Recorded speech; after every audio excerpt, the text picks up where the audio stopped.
If you've been following me on Instagram, you may have noticed the other day that I posted this, which was, can you guess what's in the box? Now I want to reveal what it actually is.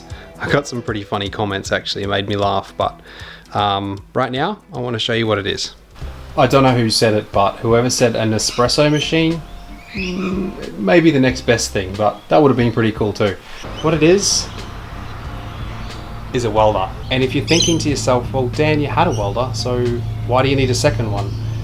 The welder that I had was pretty old and it doesn't actually do TIG. Now when I say TIG, I mean DC TIG, which means I can do stainless and mild steel, because this machine can do TIG, stick and MIG. So I've just recently made a very good relationship with the guys over at Sigweld. Now Sigweld is actually, I'll show you. So Sigweld themselves is actually an ESAB brand. ESAB has been around for a very long time. But Sigweld is, if you're in Australia, you probably would have heard of this if you've done any sort of welding or you've worked in factories with welders. It's a pretty well-known brand here. But I think in Canada, US and UK, I think you're probably more likely to find ESAB than you are Sigweld. Don't quote me on that, I'm not 100% sure. But I actually want to share with you the settings on this machine because they're pretty damn awesome. I've never seen anything like it. In fact, the model of this welder is only a few months old. It's the 185 Ultra.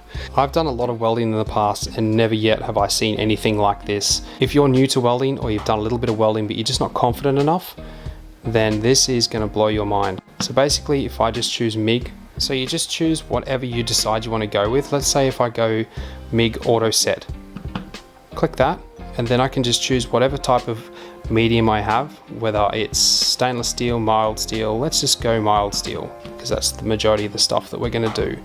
And then you just pick the wire diameter that you have. I'm running like, I think 0.9, so we'll select that. And then the next option is your plate thickness or your material thickness. Now that is just insane. For instance, those electric trays that I've been building, they're 1.6 millimeters thick. So we'll select that and that's it. You are done. Obviously for myself, I can go into it and select manual and go deeper into it and adjust things, but you still have the ability to adjust whatever you want anyway. Say for instance, if I want to change the wire speed, I can do that here. As you can see these numbers here moving.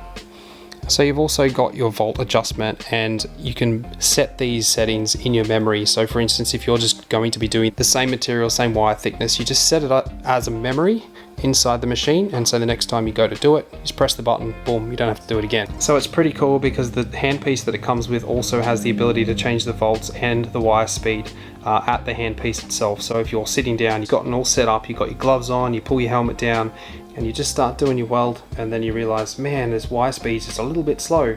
Well, it's kind of cool because you can just bump it up. Like that in itself is just like, wow. They really put a lot of thought into it. I think it's awesome. Just had a go at this a few times and holy crap is it smooth. Now I wasn't aware that you could buy a machine that was fully automatic up until just recently. So I thought I'd share it with you just in case you have never seen it either.